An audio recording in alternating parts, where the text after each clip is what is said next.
Hello, I'm the Jack of all trades, and you're watching Jack Attack, the only review series on the internet, based on a true story. Our first movie of the evening is the 1988 film BLOODSPORT, a kung fu movie made quite a few years after the golden age of kung fu movies had ended. This film features Jean-Claude Van Damme, the splits, some A-plus facial expressions, and more splits. This movie's a fucking trip.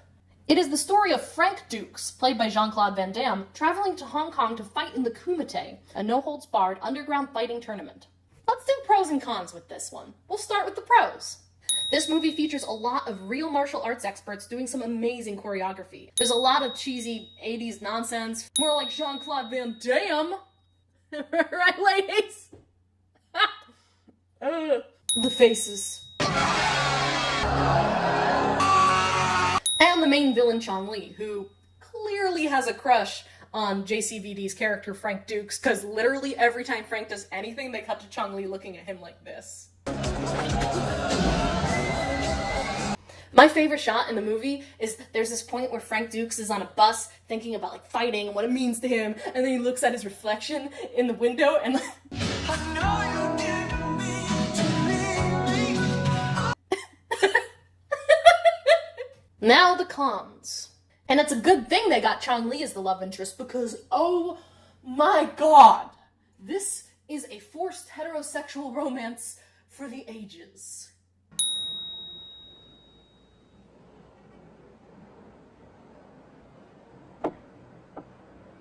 All those different fighters in one event. Sounds wild. You have to see it to believe it. Oh yeah. Look at that. Chemistry. I'd really like to get to know you. After all, we have all night.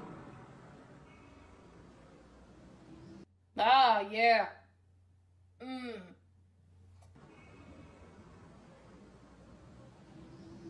There's so little chemistry that they have to have the music tell us that they're in love or something. And let me tell you about the music. It is so bad, it takes this movie from a 6 out of 10 to a 4 out of 10.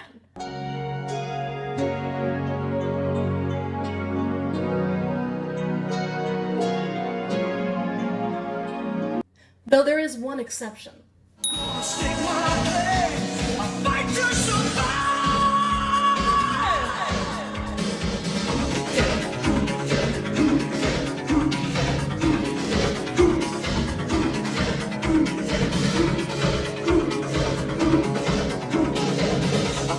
Then there's this character, whom I will refer to as the Bear, who is introduced like this.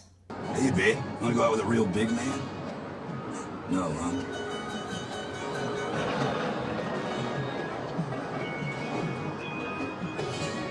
To which our hero responds by Too handsome for you, huh, honey? doing nothing. And then befriends him and hangs out with him for the rest of the movie? What? Did they think that was a good way to introduce a character we're supposed to like? It's a real shame, too, because the Bear would actually be a delightful, funny character if he wasn't introduced by harassing a woman. Then, cut to not 10 minutes later, when a group of non-white dudes are harassing a white lady and, oh, here comes JCVD to the rescue! By gambling her? Do you gamble? What is bet? You hold this. If I can grab it before you close your hand, I get the girl. If I cannot, she's yours. What? You can't do this! Just relax. Wow, number one, what the fuck is wrong with him? And number two, this is one of those times where you can tell a scene was written by a man because no woman would react like this ever. Let me show you how this scene would have gone if it was written by anyone other than a cis man. Just relax. What the fuck are you doing? And look, I said there was no chemistry between her and Frank Dukes, and there is not. But oh my god, she never stops making that face. Look at her face. Whether she is flirting or fearing for someone's life, that is her expression. Always just the self-satisfied smirk of somebody who just said the sentence. Actually, in this case, you would use the word whom, not who. Other cons include standard issue plot holes, racism, flashbacks to events that occurred literally 2 minutes ago in the movie like we forgot, and finally the trope of the magic white man who shows up to an Asian culture to beat up a lot of Asian people.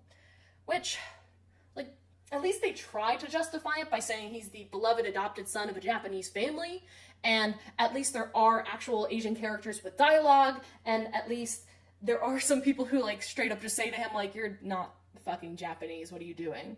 Which still doesn't make it great, but it is better than other shows that are running today, that are like, I don't know, he learned from, like, a magic white man, and now he, like, beats up faceless Asian people with no dialogue. Daredevil Netflix series, an Iron Fist Netflix series, and Doctor Strange. Basically looking at you, Marvel, it's 2018. Bloodsport was made in 1988. Do better than Bloodsport, for fuck's sake. Literally anyone can do better than Bloodsport. Finally, while I love the extra-ness of Chong-Li, he doesn't actually have a story reason to be Frank's enemy.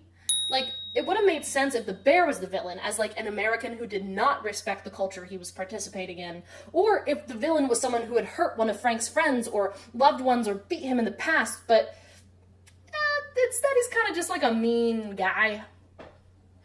And finally, what? This is a true story?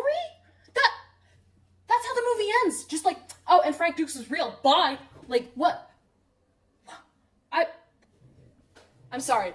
I gotta do some research.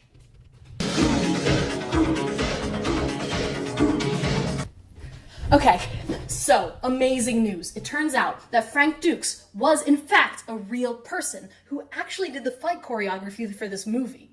And all of the stuff that it's based on is based on claims that he made that were never verified and were often disputed by other people. So, either he made it all up and got a movie franchise based on his life, because there are multiple sequels, and got a job out of it, or he's a real-life badass, and honestly, I'm impressed by either. Like, wow.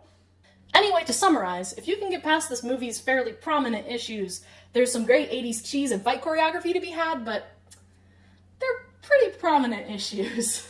If you enjoyed this video, you can find more of my content in the links below, including more videos, comics, and general nonsense, and you can also support me on Patreon. Tune in next time to hear Jack say, there were some flaws. Not a ton of flaws, but big, bright, shiny flaws. Bye!